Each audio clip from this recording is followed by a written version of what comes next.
because there's lots we can talk about here, and that is the Arsenal game. And so have a look at the preview side of things and see what we think is coming up. Before we do, perhaps might be no harm to just look at Arsenal's most recent results and just remind people, of course there's only two, but just remind people of what happened there. And we can see the results most recently are the 5-0 win over Leeds and the opening day result where they beat United away at Old Trafford. If we go to the most recent of those games, the Arsenal win over Leeds, where Arsenal were at home, we see a pretty dominant performance, 18-3 shots, nearly 70% of the ball, some 600 passes, all very accurate, 91% pass rate. And it's, pretty impressive. The lineup that day, Arsenal went with Raya, Timber and Calafiori, with Saliba and Gabriel. Odegaard, Zubamendi and Rice is their preferred midfield, with Saka, Madueke and Gyökeres up top. Now, that's where I wouldn't mind starting with you in terms of getting your take on the business that Arsenal have done. And we know that old checkbook man himself has gone out and fired another few bob at the wall to get Eberechi Eze in. I get that deal over the line. Not cheap by any means, but a good squad addition. I think you'll agree. Like, it's just a quality footballer and it makes them better, which is not good for us. When you look at them and you look at the way they line up, and it's probably too early to make any calls on Gyökeres or even Zubamendi, but what's your early thinking about how they will shape up as a force this season? So there's a feeling that they'll come to Anfield on Sunday without some of their key players. Saka is injured, Kai Havertz is injured, Martin Odegaard might be injured, Ben White could be missing. But you do feel that with Madueke coming in, Subimendi coming in, Eberechi Eze coming in, that they'll be able to cope. So I think that's Arsenal's biggest strength this year, is whereas last year they lost important players and they couldn't quite cope, they didn't have the replacements. So I was at Arsenal's first game against Manchester United where they won 1-0. They won 1-0 because of goalkeeping error. Arsenal didn't play particularly well. United did, to be fair. So I'm not overly impressed with Arsenal. I watched the game against Leeds. They had 5 efforts on target. They all went in. 2 goals from corners, a penalty. I don't quite know what to make of Arsenal. One thing we do know is that they're physically strong. They're well organised. Very, very good at set pieces in both penalty areas, attacking and defending.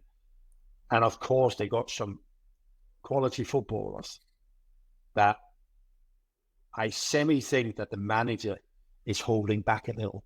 I'm not quite sure they get everything that they could for that squad because of the way that Arteta wants to do things. But there's absolutely no doubt that this on Sunday is a dangerous game. There's no doubt whatsoever. And do you think it behooves Liverpool to maybe prioritise attack? The reason I ask that is we were reliant on Virgil van Dijk having one of his best games in years there in the recent robbed victory over Newcastle. We are always heavily reliant on Ali. We're looking at a guy in our other centre half who seems at the moment to not be quite with us. I'm trying to be kind here, but he had another absolute nightmare of a game, I thought, in terms of just concentration and being on the job the way he should be. Like, Ibrahima Konaté is a wonderful footballer, but if his head has been turned or if he's considering interest from other clubs or whatever the reason is, he's certainly not on it at the moment.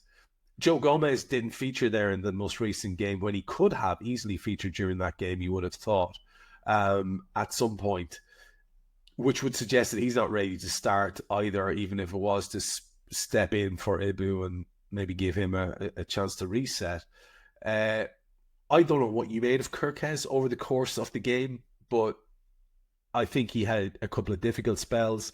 It certainly didn't look too impressive when he was facing the wrong way as we conceded a goal, and he's getting climbed on. Now everyone understands momentum, so we might cut him some slack there. And then on the far side, we've got Frimpong injured, we've got Bradley not fit to start games yet, and we've got Dom Szoboszlai sort of being a makeshift right back for us.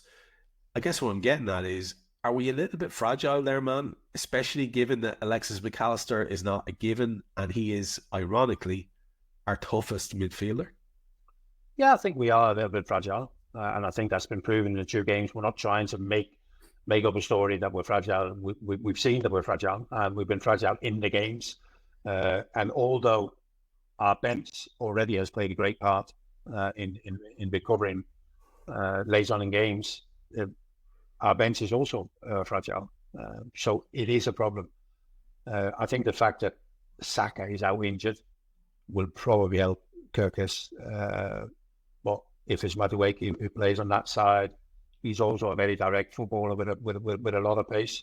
But this is kind of what you expect, Trev, isn't it? I mean, right now Arsenal are top way third. It won't be like that when we kick off on Saturday, on Sunday, sorry, because I guess Spurs might get some points when they play Bournemouth or whatever. But these 2, Trevor, I said it all last year, will finish first and second. These 2, I'm going to tell you again, will finish first and second again. So expect a tough game. Okay, I really want to get into that with you just briefly. I know we don't have a whole lot of time, but it would be remiss of me not to ask you why City aren't in that conversation with us. We saw they had a very disappointing result at the weekend, but these things can happen. Is there something about City that you're seeing that suggests to you that they won't have that ability to mount a challenge over time? Because I know you and I were both thinking, Jesus, like Haaland could be really scary this season. That's a massive weapon for them. Maybe Rodri gets his form back. They've made some really good signings. If they can sort of assimilate them, that seems to be the issue.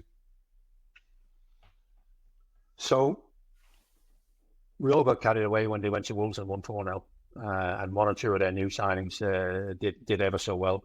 And then the next game is a proper Premier League game, yeah. It's a proper Premier League game against Spurs, who tactically astute manager, physically strong, ideally set up to play on the counter-attack away from home. And I just thought that Spurs controlled the game to the extent that Manchester City have lost in the past. I think they've lost 5 home games since 2021 in the Premier League. But, teams have won at the Etihad and Yukon. Yeah, they got away with that. They got lucky. City had 48,000 shots on goal and whatever, you know what I mean? I didn't see that on Saturday, and I'm looking at the end of the game. They're 2-0 down against Spurs, and I'm looking what his response is. The players he's got on the pitch. Rico Lears right back, Nathan Ake left back, John Stones, Ruben Dias, Rodri, who need at least another 10 games. Phil Foden, who looks finished to me.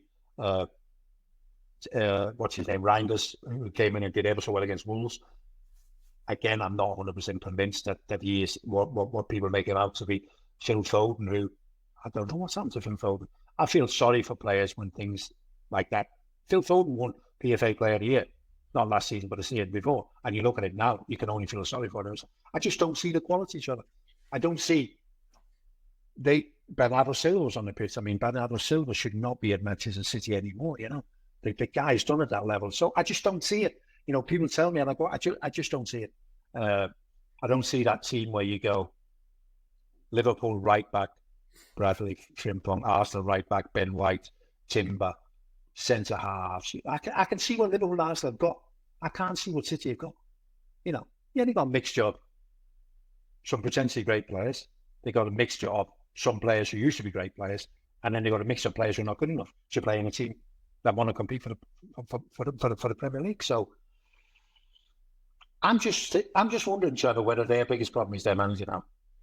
Pep Guardiola was kind of in charge of football for 20 years. He decided how we play. Everybody spoke about Pep Guardiola football, and I just wonder whether Pep Guardiola is.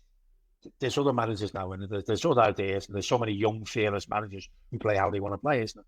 And I just wonder whether it's all too much, because one thing he doesn't want to do, when so many managers want to, they're quite happy to play these 100-mile-an-hour wild open games. Yeah, Pep Guardiola can't handle that, can he? He wants to be in control of everything, you know. And I just wonder whether that has gone a little bit because of the way that the opposition play. They're not going to allow you. Yeah, they're going to allow you plenty of opportunities to counter-attack them, but they're not going to allow you to have your own way. So, and I know this is long, but everybody thought that Thomas Frank would go with 3 centre-halves against Manchester City, because that's what he did when he played PSG, sorry. And also that's what he did a lot of times last year with Brentford when they played the bigger teams. I know exactly what he did. He went, their weakness is up there. We're getting in their half. We're squeezing them. We're pressurising them all over the pitch. That's the way to unsettle them. 5 years ago, that was suicide, wasn't it? You press them, they play through you, you're done. Now you want to get in amongst them. And there'll be plenty of teams, the likes of Bournemouth or whatever. Everton at home will give them plenty of problems. I just can't see it, John. I think they're too easy to play against. Is it a thing that can happen? I think we've seen it maybe with Jose Mourinho, who's still really a very, very good manager. Mm-hmm. But is it a thing that can happen, do you think, to the most elite of managers, like it happens with the most elite players, that it's that phrase, I think it might have been Gary Neville who coined it recently, like that you leave the football before the football leaves you, that kind of idea. Is there a stage that you can hit as an elite manager where you go, shit, there's actually a few people who are a couple of steps ahead of me now, or they're thinking about the game differently, and maybe it is at a stage too late in your 50s to do that evolution? I don't know. What do you think? I think his biggest problem is he doesn't want to play like they play. He wants to play the way he wants to play. So when he retires, people go, that man played his football and he was a gift to football, yeah? And he has been a gift to football in terms of the way he was part of transforming the way that the game was played, isn't it? But I just think he's so stubborn, like Jose Mourinho, stubborn, and go, this is how we play. And we will fight for the right to play the way that we want to play. And everybody else goes, good luck with it. We've got other plans, we've got different plans. We don't. There's more and more managers who go, we don't need the ball to play. We're comfortable without the ball. We know what to do without the ball. But when we get it, we know what to do, And there's more and more of them. Whereas Pep cannot play without the ball. He has to have the ball. He has to be in control, The others go, you can fucking have it. Sorry for swearing. That's fine. We actually fully embrace that. I find that very interesting. I think it's quite astute. Do you think there's anyone who could sneak in then to maybe gazump City as a more likely person to rattle the hopeful top two that is Liverpool and Arsenal? Is there another? Do Chelsea have it in them? Is there anyone else who could possibly make a bit of a play for it? Yeah, I do like Chelsea. I think they've got some really good players, and so they should. If you consider the amount of players they bought over the last few years, they should have good players, and they have got some good players. There is certain aspects of the game that still worries me when I watch them. I worry about their goalkeeper. I'm not convinced that they're strong enough in the centre-half areas. But again, after the first game of the season where they drew with Crystal Palace, and everybody went, wow, calm down. These are good players, and they showed that when they went to West Ham and won 5-1. So I think Chelsea, I've got a chance. But I can't see Chelsea being able to get 85 plus points. And that's what it's going to take to win the title. And I think that's going to be Chelsea's biggest problem in the end, that they won't get to those numbers. Newcastle and Aston Villa, I just think that Newcastle will find it so difficult with the Champions League, with the 8 games in the Champions League. And I don't know what's going on in Villa. They're obviously under real pressure because the PSR had to sell Jacob Ramsey last week, so they can't really bring anyone out. Wouldn't surprise me if they bring in 1 or 2 on loan before the window closes. Then we got Spurs. I don't think Spurs will be far away. Considering that they finished 17th last year, it's not unthinkable that they finish in the top 6. And then of course we got Manchester United, who have invested in some attacking players who look really good at their previous club. And now they've gone to Manchester United, and now they look like they can't play football. So I don't know what to say about that, other than the next thing that might happen there is a change of a manager.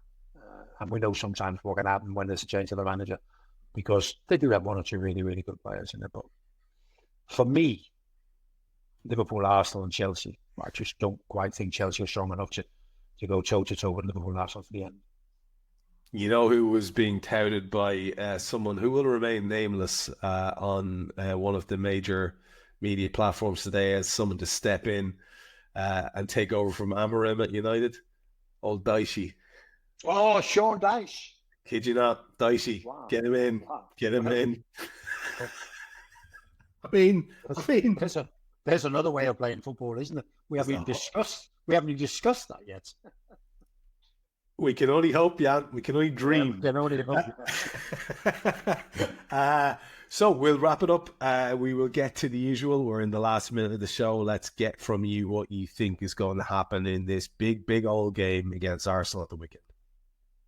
So I think Anfield realises this is a big game. You know, I think Anfield realises Arsenal is a real threat. So it wouldn't surprise me if it's going to be another wild game. And we're in the mood of conceding goals. But I also think that Anfield might just be able to put Arsenal under some kind of pressure, you know, where one or two of them get a little bit nervy. So I actually think it's going to be a similar thing to what happened in Newcastle, that we win 3-2. And it wouldn't surprise me if there's more late drama. I can see late drama all over this game. Bloody hell. Bloody hell. Late drama. Just exactly what my constitution does not need. But you know what? If it's a win, brother, I'll take it. So as ever, I just want to say thanks for taking us round the houses. A lot to throw at you today, and you rolled the punches beautifully as ever. So thanks very much for that. Next week, Trevor, the transfer window is closed and we can talk about football. May I just say thank fuck? Because it's starting to get on my tits, I'll be honest with you. It's getting silly. And I do a transfer show, so I have had enough. We'll be doing a show, if you're interested in that kind of thing, probably with our matching yellow ties. Maybe I'll wear a nice little yellow off-the-shoulder number to go with my fellow host, and we will be talking about what happens at the death in the transfer window. All you people in the chat, you love it. I know you do, you tarts. We'll talk to you soon about that. But from me and from Jan for this show, until the next one, mind yourselves.